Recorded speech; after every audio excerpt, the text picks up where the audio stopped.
Hey, it's Alan, and I just wanted to let you know that you can now listen to the ongoing history of new music early and ad-free on Amazon Music, included with Prime. I'm glad you could come in, Dave. Sit down. Now, as your accountant, I'm afraid I have some bad news. What? Is my third ex-wife still complaining about alimony? After all I did for her? No, I'm sorry. It's worse than that. You're broke. What do you mean? You're out of money, lad.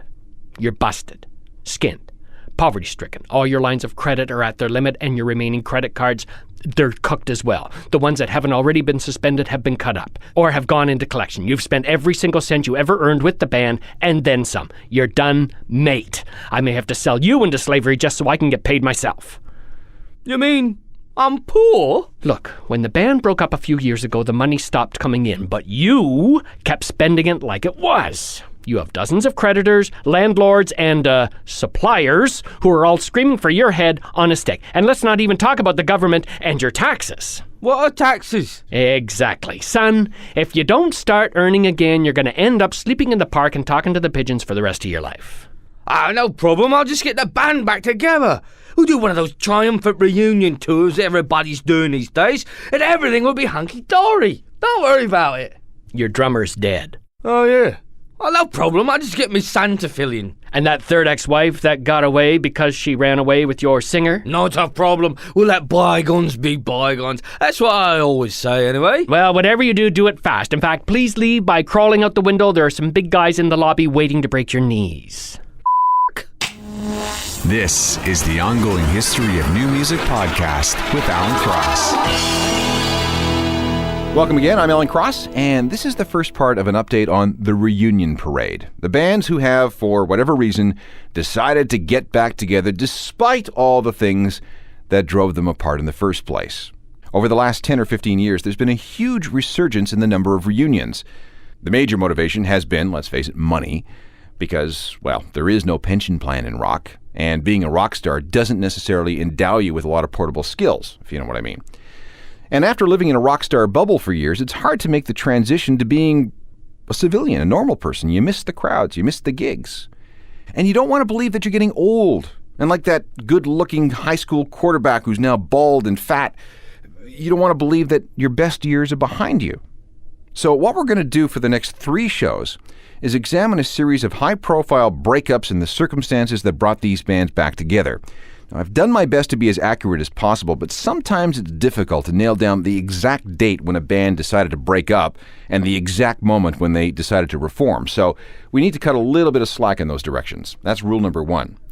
There are also bands who have broken up and reformed multiple times. The Happy Mondays come to mind.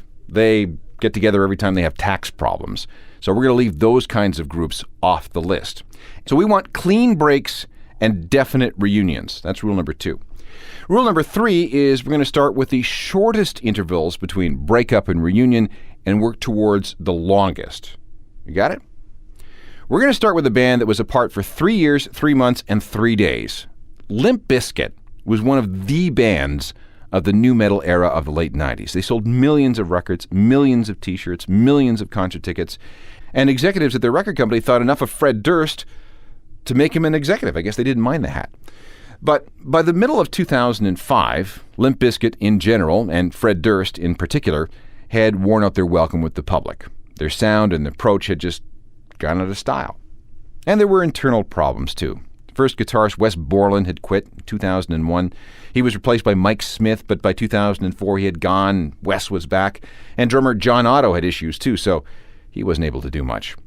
An EP called The Unquestionable Truth Part 1 was released in the spring of 2005, but nobody seemed to care.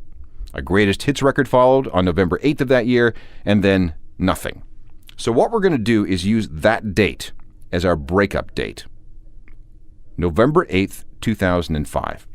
Fast forward to the fall of 2008. There were rumors that differences had been fixed and that Limp Bizkit was back together.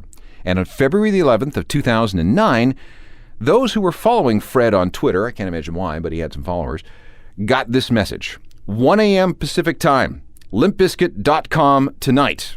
That was the signal that the band had got back together.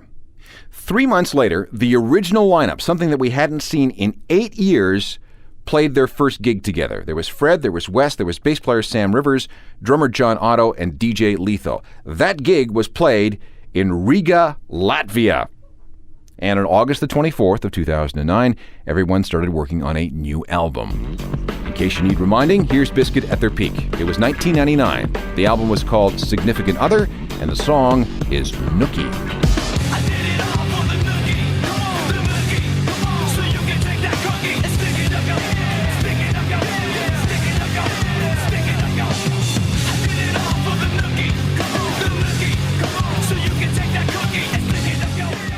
Limp Bizkit and Nookie, apart for 3 years, 3 months, and 3 days.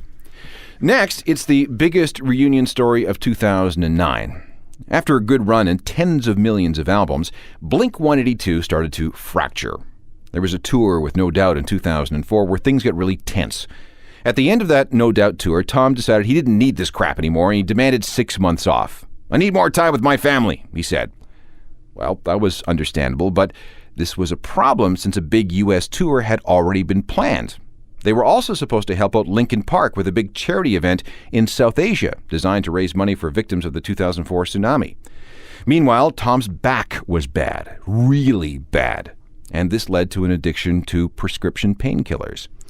Everything finally blew up on February 22nd, 2005. Tom called their manager and said, "I quit!" And he went off and formed Angels and Airwaves, which did okay. Well, Mark and Travis stuck together in a new band they called Plus 44, which also did okay. But then a couple of things began to bring everybody back together. First of all, Tom broke his addiction to prescription painkillers by going cold turkey. He said he sweated it out in a room for 2 weeks, hallucinating. Second, their longtime producer, Jerry Finn, died of a cerebral hemorrhage in August of 2008. That brought everybody together at the funeral where the usual sort of self-examination about life, the universe, and everything happened. And then third, it got really weird on September 21st, 2008, when Travis and his buddy DJ AM were the only two survivors of a jet plane crash. Something went wrong on takeoff. The private Lear jet never made it into the air, slamming into a fence at the end of the runway. There was an explosion, there was a fire, and Travis ended up with horrible second and third degree burns. He ended up in intensive care for weeks. And among his visitors, Tom and Mark. Again, more soul-searching. And there could be a fourth thing that led to the inevitable reunion. Tom DeLonge and his wife have been caught up in the housing bust in the U.S. They had this huge house in a place called Rancho Santa Fe, California. Gated golf course community, 1.1 acres, 6,500 square feet, 5 bathrooms, and they sunk a ton of money into this house. But then they placed it up for sale for $8 million. No takers. So they dropped the price to $6.25 million. Nothing. Last price I heard was $5.1 million. Factor in the renovations, and Tom took like a 20% hit. Anyway, bottom line is that everyone got back together, started talking, and decided that, yeah, you know what? It was time to put the band back together. So on February the 8th, 2009, 3 years, 11 months, and 17 days since Tom said, "I quit," Blink announced live on the Grammy Awards that they were back together. And that's about the time she walked away from me. Nobody likes you when you're 23, and you still act like you're in freshman year. What the hell is wrong with me? My friends say I should act my age. What's wrong? That's about the time that she broke up with me. No one should take themselves so seriously. Blink-182 back after 3 years, 11 months, and 17 days apart. Next on our list is Blur. This was the biggest British reunion story of 2009. It's really hard to pin down exactly when they broke up, but the date I'm going to assign is October the 1st, 2004. Blur's Think Tank album was released on May 8th of 2003. By this time, guitarist Graham Coxon had been asked to leave the band. Apparently he had a bad attitude and he had stopped showing up to recording sessions. They did tour behind the album, but with Graham gone, the original lineup of Blur ceased to be. It also didn't help that bass player Alex James was a boozer and a druggie. Drummer Alex Roundtree got bored. He went off to law school while singer Damon Albarn was busy with Gorillaz and another band called The Good, the Bad, and the Queen. He also got deep into Middle Eastern and African music, and there was that Chinese opera he wrote. As far as I can tell, the Blur that everyone knew had stopped functioning by October 1st, 2004. But in the background, there were all these rumors that Blur, proper Blur, would get back together. There were meetings, there were lunches, and even some aborted recording sessions. But it wasn't until December the 9th of 2008 that there was any kind of confirmation about anything. That's when Blur said, okay, it's true, we are getting back together, we're going to play some shows in 2009. And they did, starting in June. If we use those two dates, October 1st, 2004 and December 9th, 2008, Blur was apart for 4 years, 2 months, and 8 days.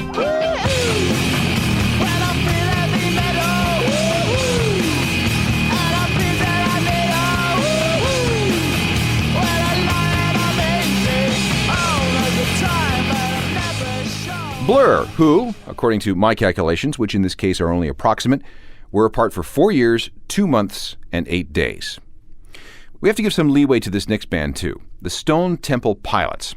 Their initial dissolution was a gradual thing. There was never really a formal breakup announcement. The band just quietly evaporated, ceased to be. The best I can tell, STP was done by about September 1st, 2003. Scott Weiland had his issues, and he had lined himself against the DeLeo brothers. It was done. The DeLeos formed a new band called Army of Anyone with Richard Patrick a filter, but nothing much happened. Meanwhile, Weiland ended up in Velvet Revolver with the ex-Guns N' Roses guys, and they did pretty well for 2 albums. You know, managing all those egos and talent must have been tough, and it's amazing they lasted for 2 albums and a bunch of tours over 3 years. All right, so how did everything for STP come back together? The story is that Mary Forsberg, who, by the way, is now Weiland's estranged wife, she called the DeLeo brothers. And she said, hey, you know, we're having this private party. You want to come over and play?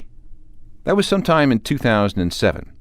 Around the same time, some offers had been floated from promoters, offering decent coin if the band would reform for a series of summer festivals.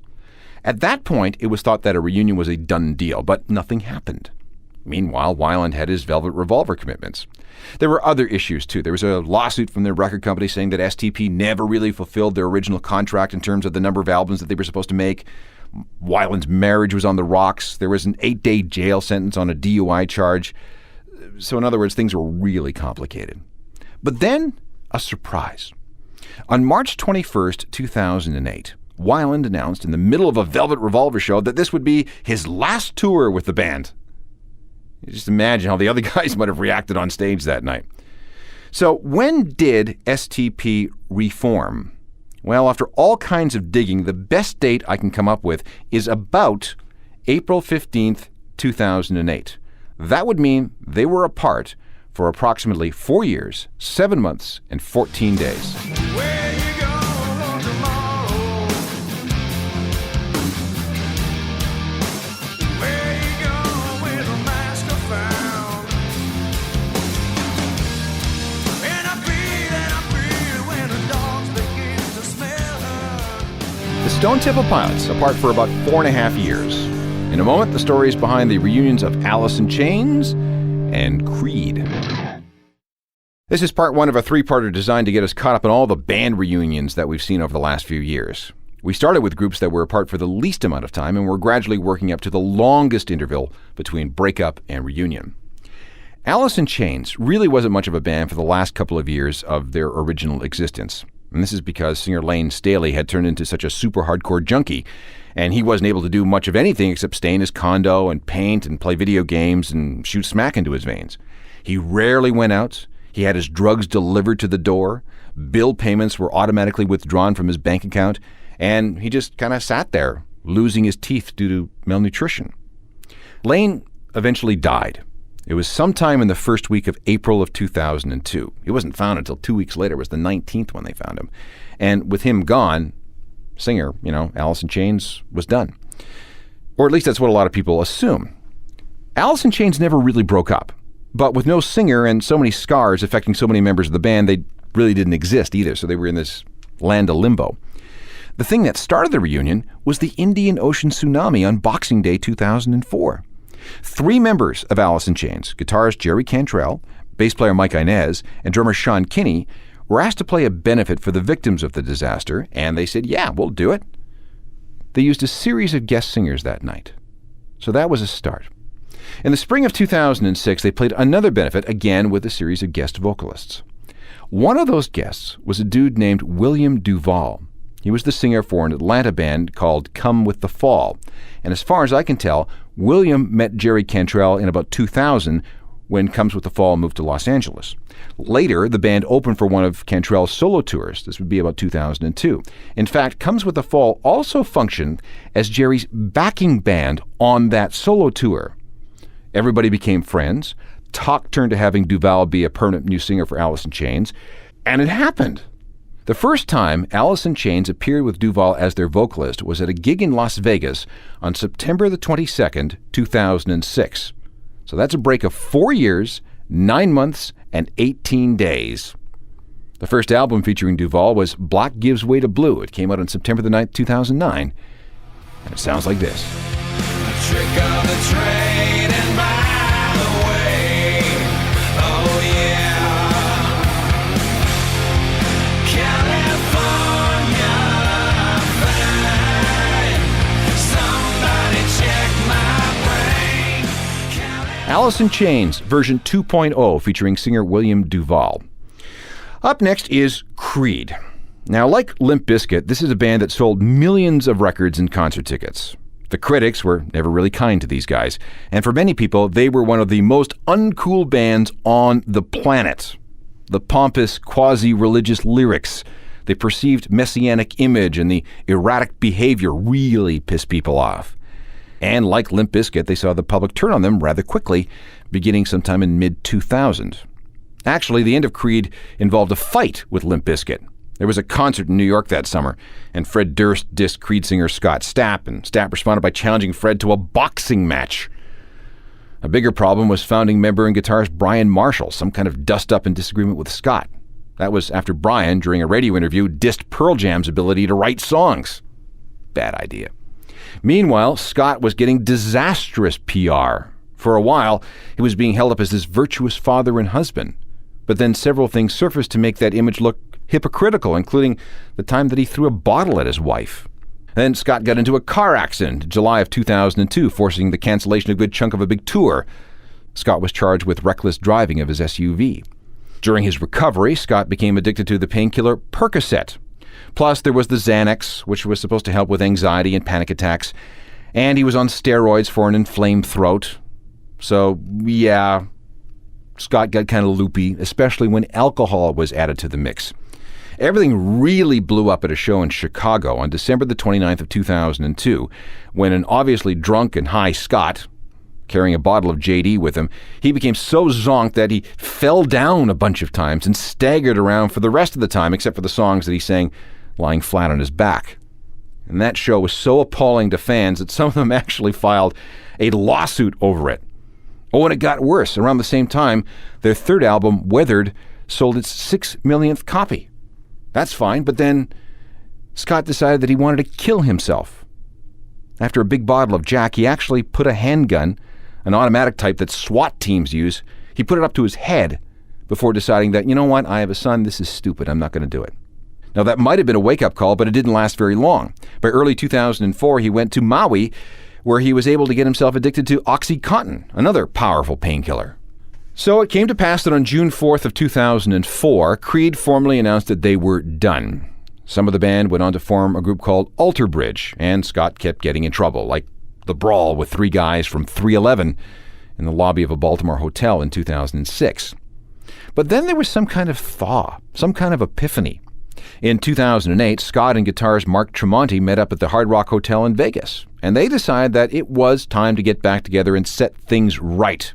They did not want to leave Creed's legacy this way. I talked to Scott about this. You've probably answered this question a million times, but the last time we had a Creed album was in 2001, so you've technically been apart since then. Why now? Why today for the reunion? Well, you know, it's kind of a reintroduction. You know, is how the band would characterize it. I mean, it's almost a rebirth.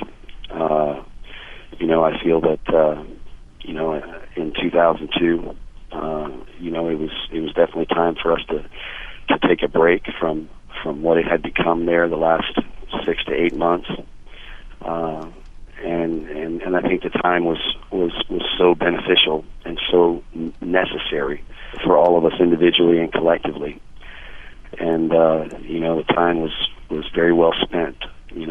All of us, most importantly, establishing a firm foundation with our families, and for me, my faith, and just kind of reconnecting with the world and gaining an identity, emotionally, spiritually, mentally, artistically, outside of Creed, and being confident in who we are independently of that, and then having that time to honestly reflect back on the prior years, and it kind of puts things in perspective when you look back and realize that we couldn't let a 6 to 8 month period in a nearly 20-year relationship with Mark and I, and a nearly 14-year relationship with Flip and Brian. We couldn't let something so small in the grand scheme of things characterize who this band was, what we were at the end, and what we are now. And it's a small chapter in a novel, so to speak, and I think got settled and comfortable. It was just a natural migration to want to reach out and reconnect with individuals that you've spent the majority of your life with, and also that have an impact on you artistically that you can't find anywhere else. On April 27th, 2009, Creed formally announced that the original lineup was back together and recording a new album. That record was called Full Circle, and the first single was entitled Overcome.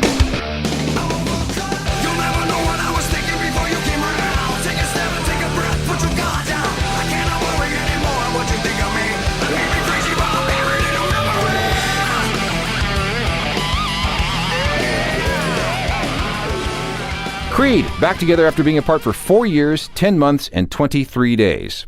We have time for one more story on part 1 of our reunion special, and we'll look at how the Cranberries kissed and made up. The Cranberries were one of the biggest selling alt-rock bands of the 90s. Their first 2 records were monstrous. The second sold almost 17 million copies. It's hard to find an exact date, but September 15th, 2003 seems to be about right. All the members scattered after that date to do their own thing.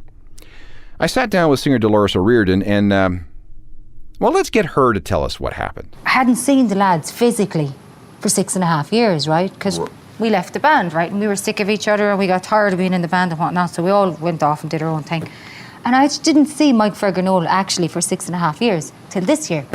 Trinity College made me a member of their Philosophical Society, and they wanted me to do a couple of songs, and I was like... This is Trinity College, Dublin? Yeah, W.B. Yeats is a member, and Nelson Mandela and Mother Teresa, and, it's a very cool kind of society that was founded in the 1800s, W.B. Yeats and all whatever, poetry, philosophy, all that kind of stuff, to encourage that.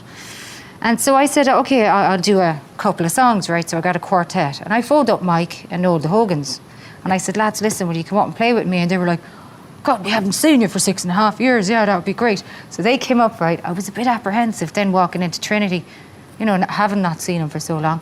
And when I walked in, it just felt really natural. I felt like I saw him yesterday, you know what I mean? And it was lovely. It was really like, it was like your family or something. And so then I thought that was really nice. And when we performed together, it felt really good, right? And so then my son then made his confirmation in June, and I invited Mike Ferg and Noel with their wives and children. And so that was in June. I was approaching the restaurant, and now I hadn't seen Ferg. This was my first time seeing Ferg since we went our separate ways. And when I walked to the restaurant, there was like a big gang of kids. It was the Cranbabies. There was a big load of kids, and they were big, like, some of them taller than me. And obviously the lads were having a good time because of a load of babies. They were hatching. And so all these kids were there, and that was a kind of another thing. It was like, our kids don't remember us. So my son's like bigger than me, and he doesn't remember the Cranberries. So we have to do it for the kids too. And the fans are good, the fans are pumped, they're delighted, and I mean, they've hung in there for 20 years, you know what I mean? So it'll be a blast, it'll be great fun,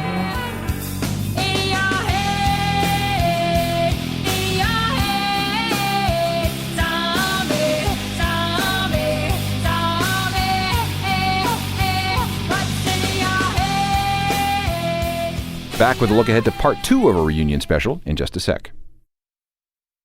So we're up to an interval of about 6 years. 6 years between when a band breaks up and when they decide to get back together. There are 2 more groups that fall into this time frame, which we didn't get to. The first is Rage Against the Machine. They fell apart on October the 18th, 2000, and didn't decide to play together until January 22nd, 2007.